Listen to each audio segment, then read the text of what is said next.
Samtang nauli naman sa pagproseso ang barangay Magsaysay, Iloilo City proper, bangod nagka-problema man ang mga ini sa papeles. Sa interview sang Bombo Radio kay punang barangay Gerald Casio, iya ginpahayag nga sa subong ila naman nga ginaamat-amat ang mga papeles agud mapasa na ini. Gindugag pa sini nga aktibo man ang sekretarya kag treasurer sang ila barangay sa pagproseso gani mahingagaw man sang mga ini nga mapasa sa ginhatag nga tion sang COA.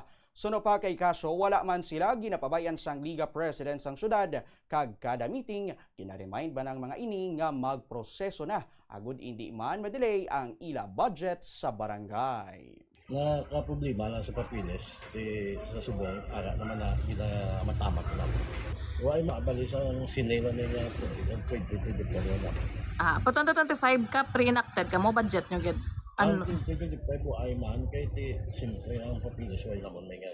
Sa subong ara na ginamatamak na namon. Mapasa matapos mo. Ara man na o way mga ginapabayaan sa amon Liga President si Boss Aaron. Kaya kada meeting namon ginapabaloy.